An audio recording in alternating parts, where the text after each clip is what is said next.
Audiotree Live. Today is August 10th, 2015, and we're excited to have with us Strange Americans. Roses on ice and we stay for the weekend, killing the nights, but don't worry, we're sleeping late. They'll be there when you go. Avoiding the thorns, you were born on a Tuesday, pressing your lips to a girl with your fingertips. You frame the message right.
This is Audiotree Live. We're in the studio with Strange Americans.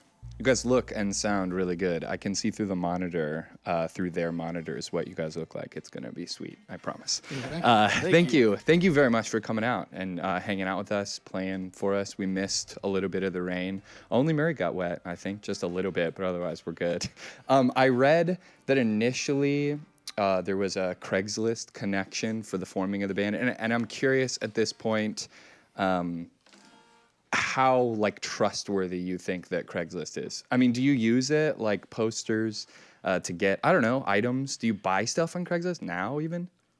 I think we all probably have done our fair share of Craiglisting. I think overall, I think Craigslist is pretty sketchy. Yeah. Wait, so why do you say that though? Well, I think, you always get the people who want to buy your guitar or something, and then you leave work early to go home and sell it to them, and then they don't. And then they're show not up. there. Yeah. So I think we've all done that a million times, but and we had a fair share of that, when we were forming the band, but we just really kind of lucked out with who ended up kind of sticking right through that process. But yeah, I think it's really wild to think about that. I don't think any of us were like super plugged into the Denver scene at that point, so we were Sure. kind of just starting from scratch and kind of throwing, going for a wild card, a Hail Mary or whatever you call Yeah. it, and it worked out. So When you were doing that process, I mean, did you have like a proper tryouts, or what was the idea? Just jamming together to get some feel of each other? Yeah, it mostly started just with taking them out, having a beer, whatever, talking it over, and then it would move on to then like jamming. And then Murray and I actually knew each other from a previous band. We were the only ones that kind of actually were non-Craigslist, but the rest of us Sure. all met on Craigslist. But yeah, it was more just like, trying out, jamming. When we first started, we probably really didn't know what we were going for or what we were looking for. We were just looking for like a good connection, solid Right. chemistry. Right. And so then does that continue in the band to be something that's important to you guys? I mean, like your personalities melding together might be more important even than like your musical skills fitting together. Not that that shouldn't, but yeah. I think we kind of take it for granted that we really enjoy hanging out with each other. Yeah. And going to practice every week and playing shows together. And we actually are playing with an artist later this month in Denver for her CD release, Megan Burt. And she came over to do some promo stuff with us. And her first thing out of her mouth was, "Man, you guys have a lot of camaraderie over here." And we were kind of like, "Yeah, I guess we do, and super fun. We're having fun in the van. We're making fun of each other, being serious, talking shows, doing everything. It's really fun to be around these guys." yeah, and to be able to like, because you're sort of living together at some extent, right? On the road and in the van all the time, having people that you enjoy being around probably makes you make better music anyway, right? Because you can deal with each other and talk about things. Yeah, absolutely. Yeah, sweet. Yeah, thanks again, guys, for coming out. You can go into your next song when you're ready. The song's called Hogwash.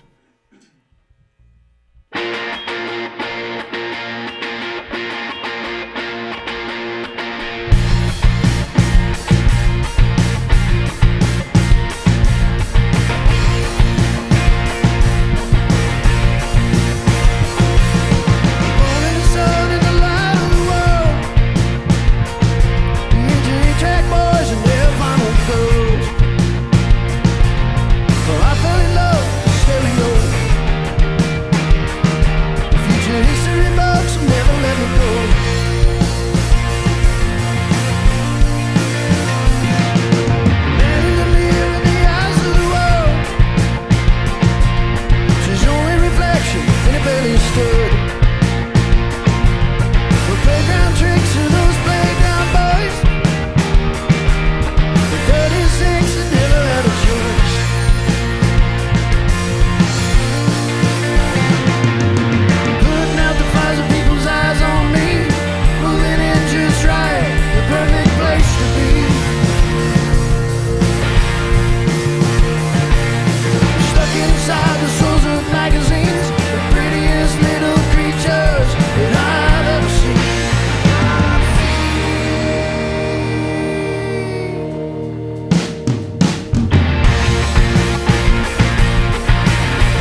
This is Audiotree Live. We're here with Strange Americans. If you guys would indulge me, could we go around and say what the first instrument you got was and who gave it to you, if you can remember? Do you want to start, Michael? Sure, I'll start. The first instrument I got, I do consider this an instrument. It was a Fisher-Price drum with a little hook-on xylophone, a little hook-on tambourine, and I believe Santa brought that to me. Sweet. Wait, how old were you? Do you remember? I don't. I'm gonna guess that I was 6. Okay, so very young. Yeah, 20. It was a couple years ago. Yeah, that's very young. Did you play? When did you move to, like, let's say, a proper drum kit? So proper drum kit, I think, was 9th grade. I spent a year or two in the school band playing just essentially an orchestral snare drum. Okay, Yeah, sure. moved to full drum set for jazz band in high school. Yeah, right on. So did you play that Fisher-Price thing, like, from 6 up, you know? Like, did you play on that thing assuming you were going to move to a different instrument, or, you know, I don't know. I always knew that I was gonna play the drums. Okay, cool. Yeah. I've tried other instruments, and it just isn't a good fit for me. I don't feel at home. Yeah, Yeah. right on. You man? Yeah, actually, my first instrument was a flute, like a Oh, classical flute. Sweet. Which is funny. I got from Santa in 2nd or 3rd grade. Okay. Why did Santa bring you a flute? Like, was that what you were gonna play? No, or? I saw somebody playing like a kind of like a native flute, like Okay, a Asian yeah. flute, right? Yeah. On the cover of a magazine. I was like, that guy looks cool. And so I got one, and I didn't realize what I was getting into. Yeah. At the time. Yeah. Do you still play? No, not at all. Okay. It's been several years since I've even picked one up. Okay. Have you ever thought about it again, or it's just like not for you It's anymore? not something I own or have around, so Yeah. yeah, probably, it's a little distant at this point. Yeah, right on, man. You? I played the air guitar until I was 10, and a tennis racket. But it was when I was 11. My parents got me my first acoustic guitar for Christmas. Okay, cool. And about a year later, I got my first electric guitar. My dad took me up to Beloit, Wisconsin, to Voight Music, and got me my first PV Predator. Yes, that's awesome. Do you still have either of those instruments? Yeah. Sweet. Cool. Can't- And they're playable? I or? can't let them go. Yeah, you can't. Are they still playable? Yeah, Or like, yep. oh, sweet, dude. Yeah. You man? So I grew up in a family with a piano and an organ, and so I think aside from kind of messing around on those a little bit as a kid, my folks were nice enough to get me a student model drum kit when I was probably 11, and bless their hearts, they let me hit that thing for Yeah. years and years and years all the way through college, and that was kind of how I got my start, and then started writing songs a little bit later. Yeah, that's a really interesting, like, getting a drum kit for an 11-year-old and, like, knowing what 11-year-olds are like, and then letting them just, like, destroy your ears as a parent forever. That's a parent who loves somebody, I think, who loves their kid. Yeah, thank you guys if you're listening. Yeah. Murray, you man? Yeah, mine was a piano. I'm not sure if it came from my grandmother or my parents, but my mom loves to tell stories. I was 3 years old, started a Suzuki Method piano, and she loves to tell a story at parties where we would argue about whether or not I should be practicing, and there was one point where I guess we were rolling around on the floor, and she was wrestling me, trying to get me up onto the piano, and that's when she figured out I was stronger than her, so that never happened again, but I stuck with it. Yeah. I'm glad I did. Dang, that is awesome. Was that, like, a smallish piano? Like, did you have a lot of room in your house? or- Yeah, it was an upright, Okay. a full upright. Yeah. Sweet, dude. All right, guys. Why don't you go into your next song?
This is Audiotree Live. We're in the studio with Strange Americans. You guys can get ready to go into your next track, and I'll say that they're on tour through early September with some scattered shows, so you can check out on their website where exactly those are. They're playing a Tonic Room show that's in Chicago on August 14th with Gun Street Ghosts, which you can check out, and the new record, That Kind of Luster, is out now, so you can get it online and in record stores, and take it away when you guys are ready.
This is Audiotree Live. We're in the studio with Strange Americans. So I know that you guys are from kind of all over, but you've been based in Denver for a bit. I'm curious if you've seen a significant change in the city since weed's been legal. Like, is there a big influx of people coming in, or does it seem like sort of the culture's changing at all or anything? I think Denver's changing a lot, and I know that that's one of the changes that is happening and has happened in the last few years. And I don't know if that's causing a lot of what we're seeing. There's a lot of folks coming in, a lot of property values and rents going up and stuff like that. So I think for people who've been there a while, it seems like it's a little bit more difficult financially to be there. But yeah, I don't know for sure. Like, I mean, I'm sure that's a contributor, the marijuana thing, but I don't know what all it is other than maybe people think Denver's a nice place to live. Sure. Yeah. Others? Or any other insight on that? I was just gonna say that when I moved to Denver, I'd come actually from Honduras. I lived in Honduras for a year, teaching at a fourth grade at a bilingual school, and I came back after medical marijuana had been legalized, and you just ride your bike through neighborhoods and you smell marijuana on the front stoop, and it's like a huge culture shock. Sure. But now it's very every day. But when your parents come to town, then that's you're when driving things change. with the windows down, and they're like, "Oh my God, Larry, is that pot?" You have to just be like, yeah. I mean, it's everywhere. Right. Exactly. I read that there's like this big public radio thing about the homelessness rate, and that it shot up in like mid-20s. Not like super intensely, but like by a couple thousand over the last couple of years. And so I was just wondering if you've seen that around or if that change has been obvious to you. But generally you're saying that just people are moving there in droves because maybe it's a cool place to live, or there's like lots of outdoor stuff to do, and it's a nice city. So yeah. I mean, have you seen rent go up, like in your experience even? Absolutely. Yeah. All around all of our neighborhoods for sure. Yeah. In my neighborhood, it's gone up $1,000 in 2 years. Whoa, really? Jeez. So then are people moving out of those neighborhoods into like more of the outskirts kind of thing? Or? I think that's happening. I think people are also just choosing to leave town. Oh, okay. Entirely? Okay. Yeah, because they can't afford it. I mean, there are some horror stories, and I don't want to. I don't know that I can quote any right now, but it has prohibited a lot of people from living in the city, from living in the neighborhood where they grew up, for example. Yeah. Some socioeconomic stuff, definitely. For sure. Denver was wise when it built up because it compacted itself. I don't know if that was environmentally based or if it was expectation of future growth. Sure. But now houses are going on the market and selling for cash within 24 hours. And so, artists generally don't have the greatest means of income. Absolutely. So it is a struggle to stay in the city, but it's still very vibrant with art and life, and we enjoy it, and it's got a great community. Yeah, and maybe that the value of living there is more than possibly like the increase in cost of living or whatever. Yeah. Absolutely. Yeah, sweet. All right, dudes, thank you again for coming out and playing for us. You can roll into your last one. Thanks so much for having us.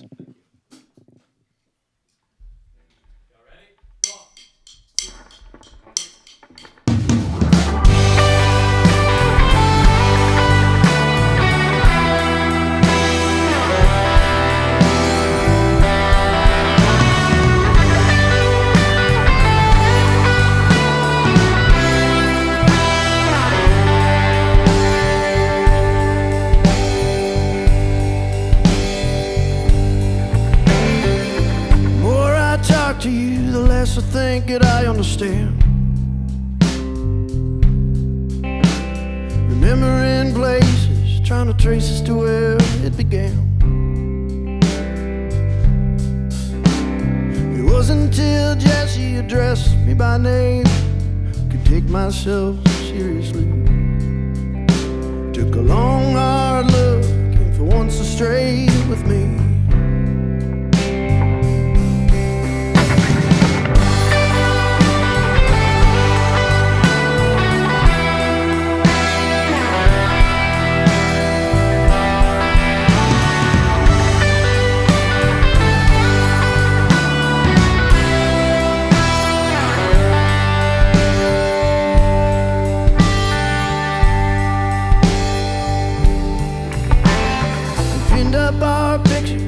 Dusted the frames, arranged them the best that we could.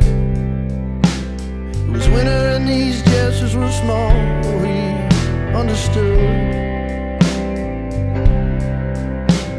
Remember when we had nothing at all. We'll look back back and say, remember when could make it with nothing at all. Little by little, the world closes in. It doesn't restrict or suffocate. Becomes a little smaller.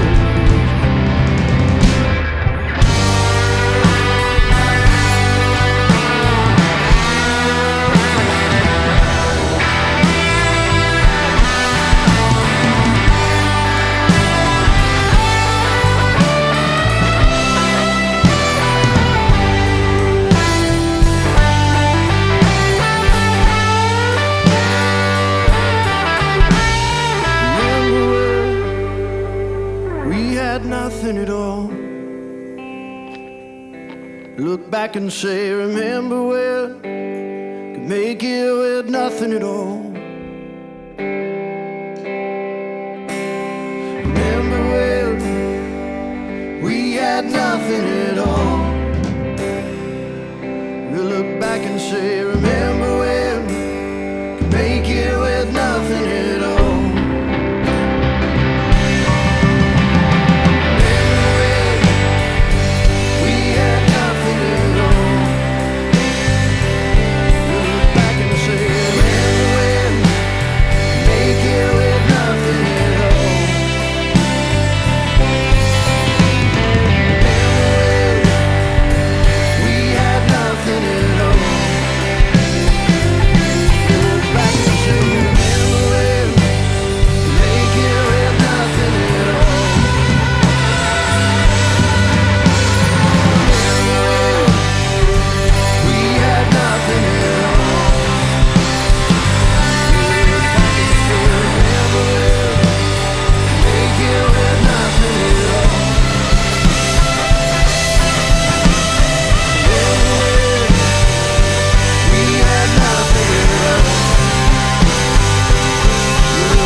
This is Audiotree Live. We've been in the studio with Strange Americans.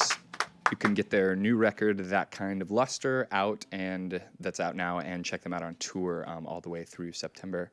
Thank you very much to the band. Thanks to awesome people in the studio and sound engineers hooking it up, and camera and lighting crew making it look beautiful. Viewers, thanks for watching. You can support the band by downloading the session when it comes out in a couple of weeks, and send a shout via social media to us or the band if you just want to connect. From all of us here at the Audiotree Studios, thanks for tuning in. Goodbye.